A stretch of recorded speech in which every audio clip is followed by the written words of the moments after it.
Bonjour à tous.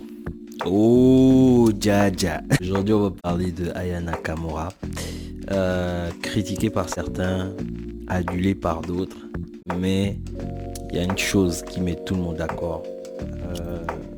Elle envoie du lourd, hein. Sérieusement, elle envoie du lourd. Aya Nakamura, c'est un profil qui est pas mal critiqué, mais au final, les résultats et la longévité de carrière dans le monde de la musique forcent le respect. Derrière Aya Nakamura, c'est pas qu'un phénomène de mode parce que il a plusieurs cordes à son arc pour gérer sa carrière musicale, et derrière le phénomène Aya Nakamura, il y a beaucoup plus de stratégie qu'on le pense. Voyons ça en détail. Alors, je t'interromps quelques minutes pour te parler de produits que j'appelle Evolution 4D. Trois quarts des personnes qui sont salariées et qui ont un employeur n'arrivent pas à répondre à la question « C'est quoi ton plan de carrière au fait ?» Ils n'ont pas de plan de carrière, ils réalisent que en fait ils ont le plan de carrière que l'employeur veut bien leur proposer, et ça se termine toujours en frustration. Pour éviter la frustration, c'est simple. Evolution 4D, on parle de ça. Donc il y a pas mal de petites vidéos de mise en bouche pour te permettre pour toi. Tu prends rendez-vous et on en parle.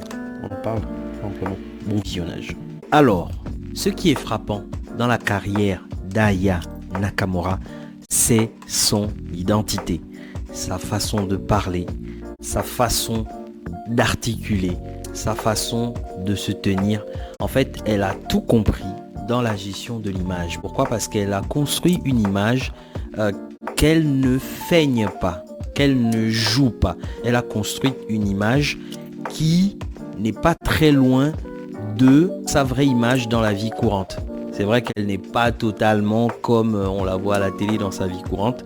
C'est sûr, il y a un peu de jeu, mais pour avoir une identité artistique réussie, il faut la construire forcément en fonction de votre propre identité personnelle. Et c'est le tour de force qu'Aya Nakamura a réussi, parce que dans sa musique, il y a pas mal de ses couplets qui se retrouvent dans le jargon des communications en collège, en lycée, etc. Donc c'est vraiment une artiste qui a tout compris dans la façon de gérer de la musique, parce que sa musique parle forcément à ses auditeurs. Et quelque part, il y a beaucoup de ses auditeurs qui s'identifient à ce qu'elle dit dans ses chansons, à ce qu'elle porte, à ce qu'elle fait. Et tout ça font partie de la construction identitaire artistique qu'elle utilise très bien. Derrière son maniement de l'art artistique, elle a forcément toute une équipe qui l'encadre, mais en général, les équipes ne font qu'amplifier le potentiel de l'artiste. Pour qu'une équipe puisse bien travailler, il faut lui donner une base, une direction. Et Aya Nakamura a une direction qui est très bien faite parce que son équipe n'a pas eu de mal à amplifier cette image, et c'est le tout qui lui donne une identité unique. Déjà, quand vous écoutez Aya Nakamura, vous reconnaissez forcément son timbre vocal, vous reconnaissez son style, et franchement, quand vous allez à un concert d'Aya Nakamura, vous y allez parce que vous savez que ça va envoyer très très très très fort. Donc franchement, super identité qu'elle a pu construire. Et maintenant, on va analyser les autres choix de carrière qu'elle a fait en termes de featuring, parce que là aussi, il y a toujours du calcul et toujours de l'anticipation. Voyons ça en détail. Alors, Aya Nakamura ne gère pas une carrière musicale. Aya Nakamura gère un business. Parce que quand tu la vois sur scène, quand tu la vois dans les interviews, tu comprends que c'est quelqu'un qui a apprêté ce qu'elle fait et qui a calculé ce qu'elle fait dans les interviews, sur scène, dans ses clips.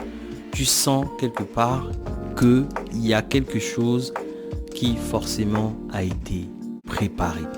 Et quand on voit le succès qu'elle a construit, elle l'a construit de manière très intelligente. D'abord, quand tu es artiste, il faut que tu puisses avoir du buzz. Souvent, ça fait beaucoup la différence parce que le buzz te permet de donner un élan. C'est comme un avion qui décolle. Au décollage, il faut mettre beaucoup d'énergie. Et le buzz, c'est un peu l'énergie du décollage de la carrière d'un artiste. Et Aya Nakamura a décollé de fort belle manière en ajoutant tout de suite à sa palette d'artistes tout un univers en termes d'habillement et en termes d'expression vocale. C'est ce succès couplé à sa façon de s'habiller qui lui a permis d'accrocher des grosses collaborations. À quel moment vous devenez intéressant pour accrocher des collaborations avec des magazines de mode ou que vous commencez à intéresser d'autres marchés en dehors de votre marché de base? À partir du moment où vous avez une signature vocale, visuelle qui sait s'exporter dans le nouveau marché où vous êtes sollicité.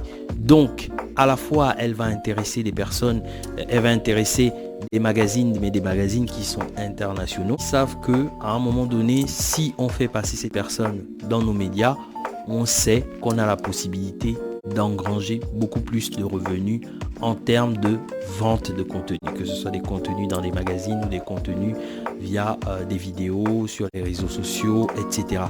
Et à partir du moment où Aya Nakamura a eu son premier gros succès, elle a intéressé tout ce marché, ce qui lui a permis d'avoir une exposition maximale.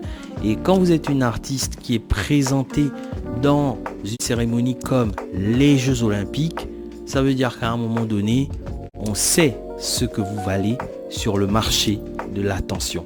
Et c'est pas par hasard qu'elle s'est retrouvée en tête des personnes qui ont eu l'opportunité de prester aux Jeux Olympiques.